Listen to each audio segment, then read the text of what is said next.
Okay, real quick before we start, look at this. It's Japan's 2022 first rendition of the Sakura Frappuccino. Doesn't it look delicious? It was really delicious. Anyway, let's start. So let's talk. It's February. I am 1 month away from finishing my first contract as an ALT with my company. And I've lived here in Japan before as an exchange student, but living here again, I thought that I'd get used to some of the things that I wasn't used to before when I was a student. And I didn't. So today, I'm just going to be sharing you 6 culture shock, 6 kinds of culture 6 culture shocks I can't get over in Japan. You want him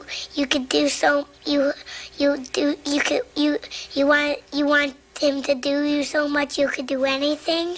Why 6? Because I couldn't think of 10 and these 6 actually matter. So there are 6 things, but I'm going to say them in the order of the last one I'm going to say is the one that I can't get over the most and I'm still not used to. The first one I'm going to talk about is the one that I could get used to it. So yeah, let's go. Number 6 is trash. Trash in general. Boy, do I have something to say about the trash here. It's nothing special, but it is. First of all, the trash separation. Whew, it's intense. I don't know about other countries, but in the US, when we have trash, we have recyclable and non-recyclable. That's it. Japan has moeru gomi, which is the normal garbage, or they call it futsu gomi, which is any garbage that you can burn. So that includes food remains, anything disgusting, tissues, paper, anything burnable. Sometimes plastic can go in here depending on the prefecture or the region or whatever it is, but there's different rules for what you consider burnable trash. Next to that is your PET bottle, which is basically just a plastic bottle. So you have to separate the cap from the bottle, and you also have to separate the label from the bottle. The cap goes into the moeru gomi, or the burnable garbage, and the bottle goes in its own little thing. The label I will talk about in a second. So after you've put your lovely cap into the burnable garbage and the PET bottle into the PET bottle section, now you have this label. And what do you do about the label? You put it in the pura, also known as the plastic garbage. And yeah, anything plastic wrap, plastic anything goes in the plastic garbage. But you have to be careful, because if it's a big plastic garbage, or if it's anything bigger than what the normal bag allows it to, that goes in a different section. So let me just show you young whippersnappers what I'm talking about. Here you go. There we go. This is a special designated bag. I think it says how much you can put in here. Hold on. Wait a second.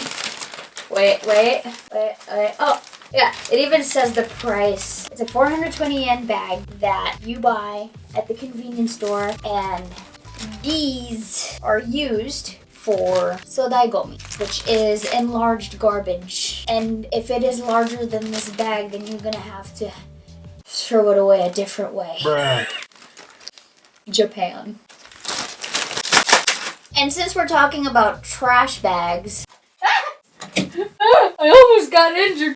Depending on where you live, you might have to buy a semi-transparent plastic bag or a milk white plastic bag. It depends on the prefecture. It depends on your city. It depends on the apartment, the house, the neighborhood that you live in. Be careful. Don't buy any trash bags unless you know where you live and you know the instructions for that place for throwing garbage. Ugh. I just can't believe I'm talking about trash for this long. Okay, next topic. No, we're still in trash. But outside, when you leave your place, the thing you're not gonna find are trash cans. Some of you who are in Japan are probably like, but Jam, you can find trash cans in a convenience store. Yes, you can find trash cans in the convenience store. Yes, you can find trash cans in restaurants. Yes, you can find the occasional trash can. I mean, you can find them in train stations too. But when you leave an indoor place, you cannot find any trash cans. And you can't freely just throw any kind of garbage into some kind of facility. facility, because you either have to buy from that facility, or you have to eat from that facility, or you have to have some connection with that facility to be able to throw your trash there. So what do Japanese people do when they have trash and there's no trash can outside? They put it in their bag. They have a specific trash bag to put in their bag, which I also do as well now. I forgot to go back on the Sodaigomi thing, but there is a normal trash pickup time. There are designated trash days where you have to place your burnable garbage out on a certain day and your plastic garbage out on a certain day. Oh, and your can and your glass bottle, I forgot to mention that, on a specific day, and different days for different kinds of garbage. You have to be careful of that. For the enlarged garbage, you have to call the enlarged garbage center to get you enlarged garbage. Now, I've talked to some friends who live in different parts of Japan. Apparently, you have to go take your enlarged garbage somewhere yourself. It depends on where it is, but there's different types of picking up enlarged garbage. In my place, you have to call the enlarged garbage center for them to pick up your big garbage. Yeah, that's the complicatedness, the complexity. There we go. The complexity of garbage here in Japan.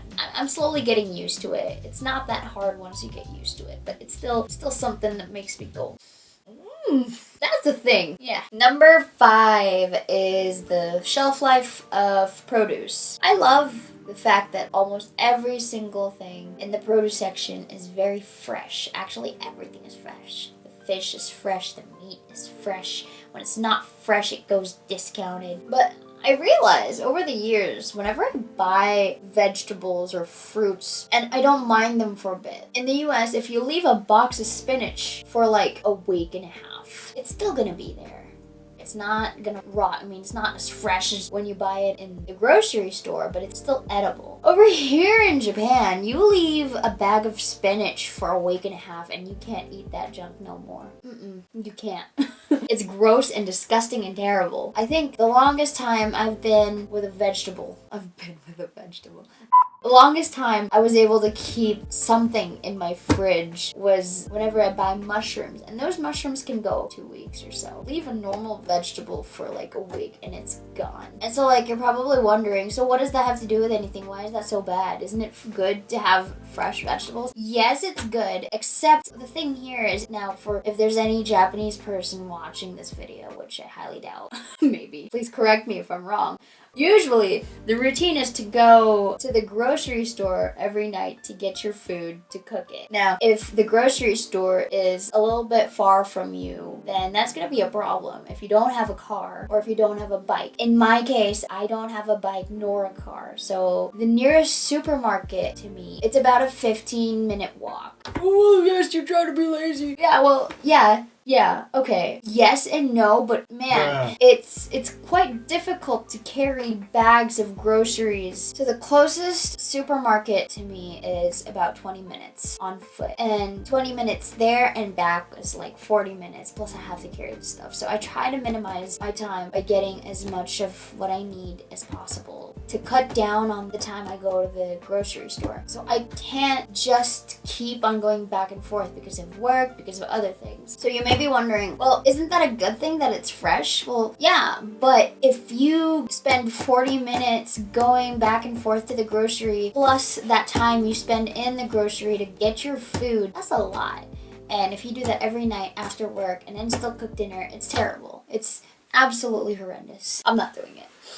I did find an out to this, and it seems that if you cook the vegetables, they don't rot as fast. Because I've been doing some meal prepping, and I've been using the fresh vegetables. So whenever I cook them and then I put them in the Tupperware, that's fine. I just can't seem to get over the fact that the vegetables here rot so fast. Number 4 is oral hygiene. For those of you who work in a Japanese company or who work at a school, you might be familiar with this. During lunch, people would go somewhere specific in the office, usually where the kitchen stuff are. And sometimes that kitchen area isn't really separated from the main office area. And that's where I have the problem. Because whenever I eat lunch, I want to hear lunch sounds. Good biting sounds, the clinging of plates or metal trays or chopsticks on a bowl. The last thing I want to hear is some old man gargling right beside me like...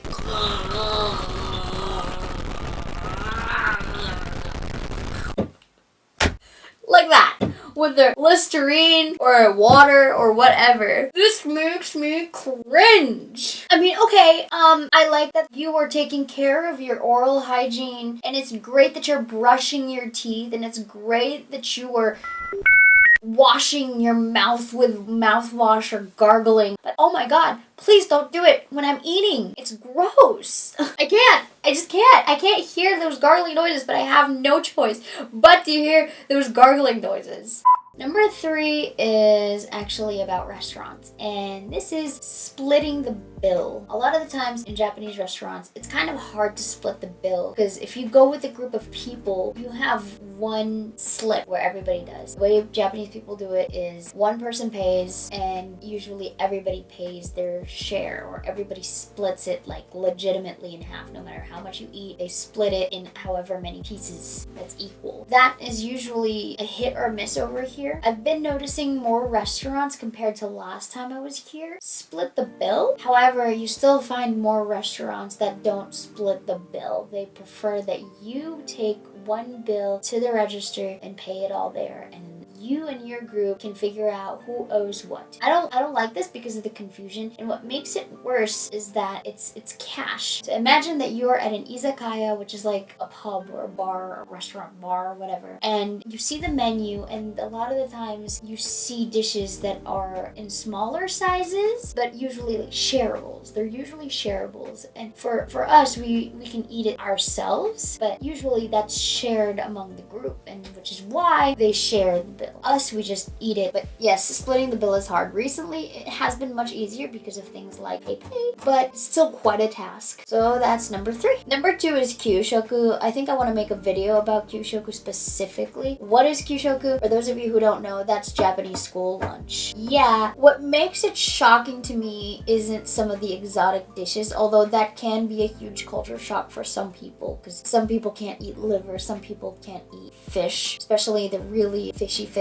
They have that. What really shocks me here is the fact that you have no choice on what to eat, and it is specifically portioned for you. I like to eat smaller portions, and being given a big portion, it's just too much. In my schools, they give us a bigger portion, I guess, because actually, I don't know why. I'm assuming that because some of the kids can't eat some of their portions. I have no clue. I don't know why we get bigger portions. I just don't like it. The good thing is you can reduce your rice, but still the portion size of like the okazu or the soup, or when I say okazu, it's like the dish that goes with the rice is just terrible. And the bread is just horrendous. I love how they go and announce in the school broadcast during lunch, is like, please enjoy your food. But they're basically just saying, please enjoy your food. Or else. If you don't eat something from the kyushoku, it's pretty much frowned upon. Number 1 is tatemae. Hi, it's Future Gem here. I had to cut this part out and butt in because your girl's explanation didn't really do number 1 justice. So I'm going to explain it again, and I'm sorry. Please bear with me and listen while looking at whatever I put up on the screen. Yeah? Alright, let's go. There's this concept in Japanese culture called honne and tatemae. And everyone who lives in Japan, whether they like it or not, just has to deal with it. So let's just break this concept apart, shall we? Honne is your true thoughts, your true feelings. Tatemae is this. But let me explain it further. Tatemae is the facade you show to others. People put up this facade, this tatemae, to keep harmony with everyone. True story. I ate lunch with the teachers in a meeting room. We all use chopsticks because, like, duh, it's Japan. One day the sensei comes to me and was like, why, you're so good at using chopsticks. Almost like you're Japanese. Sugoi ne. That's awesome. And then the next freaking day we had like a freaking bony fish for lunch. So I was struggling to eat the fish with chopsticks. The same teacher and I talked after lunch, and I was describing how I wasn't really a fan of today's menu. That's all I said. Then she was like, yeah, it would have been nice if they gave us spoons. And so I was thinking to myself, woman, Did you just indirectly say I sucked at using chopsticks, even though you were praising me, literally praising me for using them yesterday? Lamau, that compliment the teacher said to me is tatemae. So, one more personal example. If you tried talking in Japanese to a Japanese person, you're definitely familiar with this. Except, in my case, I didn't say anything. I was in a store, the clerk and I noticed each other, so like, I gave her a bow, a nod, a now, lamau. A bow nod. So, like, basically a casual nod. Then she was like, Nihongo jousu desu ne. And for those of you who've never heard this phrase, it literally means something like, wow, your Japanese is great. Y'all, it's a freaking bow. A casual bow. This is tatemae. Insincere comments that literally border passive aggressive. Yeah. And foreigners who live here literally have to deal with this all the freaking time. But here's another thing. They don't mean to be microaggressive. It's just that this is what they're taught to do at a very, very, very young age in order to keep peace within the freaking community. Tatemae is one of those reasons why it's so freaking hard to make friends here. It's sad. Have I learned to live with it? Honestly? Not really. Have I accepted that this is what I'm going to be dealing with for the rest of the time I'll be here? Absolutely. 100%. Can't do anything about it. So yeah, there you have it. All 6 of my culture shocks that I can't get over until now. If you enjoyed this video, please feel free to leave a like and subscribe for more videos like this about culture, about language, specifically Japanese language, and just my thoughts in general. So I'm Jem. This is Jem's View. I will see you next time. See you! We used to have each other's playlists. No, used to be each other's best friends. Yeah, and now we go our separate pathways. But your heart